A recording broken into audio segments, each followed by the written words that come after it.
Okay, so Marc Bergevin a couple of days ago did his end of the playoffs meeting with the media, and I'm going to break down some of the important takeaways from this presser and go into a little more detail here. But first, before we begin, if you guys are a fan of the Habs or Marc Bergevin's superstitious red suit, then please consider subscribing to my channel as I upload quite often, and I'd really enjoy if some more of you grasshoppers decided to tag along for the ride. Now, Marc Bergevin, a man who wears his emotions on his sleeve, huh? And believe me, it was on full display during the playoffs. Yeah, he got a little excited, came down to ice level, and started handing out free hugs to the boys. He's got some passion, that guy. Anyway, during his press conference, he was asked some good, solid questions. We had guys like John the Bomb Lou and Eric Ingles in the house. He was asked about Jonathan Drouin, Phil Danault, Tomas Tatar, and his own future. Yeah. All kinds of goodies to talk about here. So, let's start things off with Pizza Boy himself, Phil Danault. Bergevin would say, Phil Danault? Pff, we love Phil Danault. And I know he mentioned to you guys that we made an offer to him back in September, but he's still in our plans and we hope he remains on the team.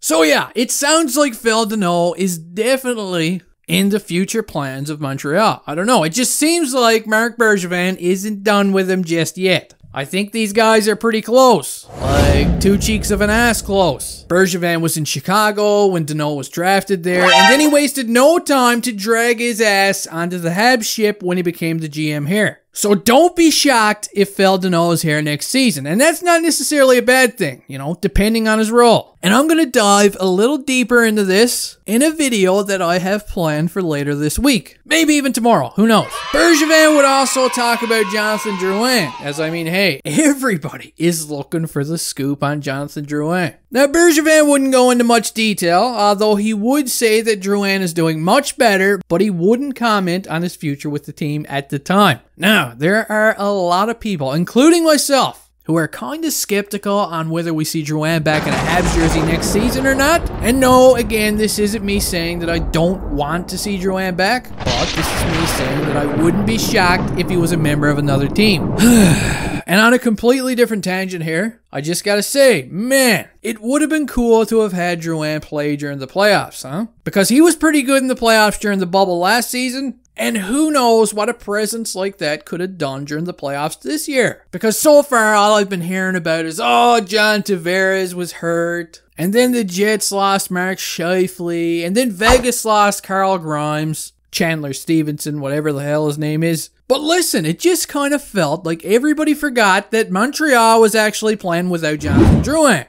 who has been a pretty big part of their team over the last couple of seasons. Just saying. Now, as for Tomas Tatar, Bergevin was also asked about Tatar during the press conference, and in my opinion, I think Tatar is done. Tatar is not in the future plans. I can just sense these things. I can smell it. Bergevin would say Tatar had an exemplary attitude and that he thanks him if he chooses not to return to Montreal. Kind of a strange way of wording this by Bergevin. It almost sounds as if it's Tatar's choice whether he returns or not. But, I don't know. I am not too sold on this. I think things are getting a little sour between both camps, but hey, that's just me. Bergevin is kind of making it seem like it's Tatar's decision. But I mean, come on. If Detroit phones Tatar and they're like, hey, we'll give you $4 million to play here. And then Tatar phones Marc Bergevin and he's like, hey, I just got offered $4 million from Detroit. I was wondering what you guys are willing to spend on me. And Bergevin is just flipping through his wallet and he's like, $10. $10. Come on. You want to play for $10? And it's also worth noting that Tatar was asked to speak to the media the other day, along with his fellow chaps after the end of the playoffs, and he refused to speak. Yeah, he locked up his lips and threw away the key. So Tatar is likely out. Anybody that owns a Tatar jersey right now, I'm sorry. Okay, I'm sorry. Anyway, enough of that shit. Let's talk about his comments on Dominique Ducharme. Bergevin would say, the day that I made the change with Dom, my intention was to keep him here long term in Montreal. But it was important to give him that tag, you know, the interim tag. Kinda like Dallas did with Rick Bowles. Bowles. Internally, we believed in him. Now, he would also say that no contract has been done with Ducharme yet, but it's number one on his things to do list. John Murrell's just sitting over in the corner like, what? What about me? Anyway, now with all that trash out of the way, it's time to have a little chat about what most of you guys are probably here for, huh? Which is, of course, Bergevin's comments on his own future with the team. Because when they asked him if he'd like to continue as GM of the Habs, he responded with this, quote, "I have 1 year left under contract and I will honor that."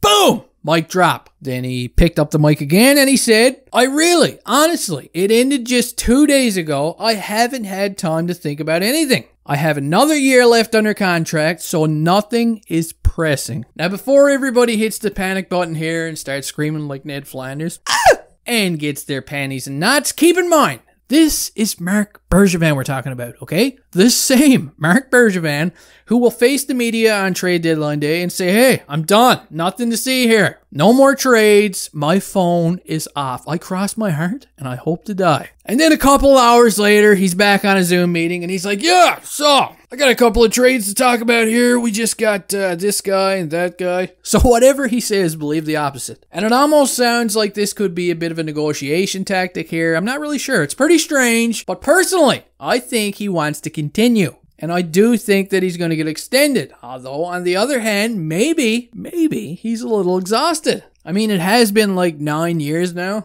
And maybe he just, maybe he's done. What do you guys think? Or maybe he wants a different role with the team. Maybe he wants to be a president of hockey ops and doesn't want to be the general manager anymore. Who knows? But whatever they decide to do, it's going to be interesting. And if he does get extended, I mean, the expectations are going to be massive. And he definitely knows this. Anyway, guys, that does it for this video. Let me know your thoughts on the Bergevin presser down there in the old comment section. Let me know what you think of the comment he made on his own future. Is he playing mind games or is he actually exhausted? Let me know what you think, and I'll see you next time.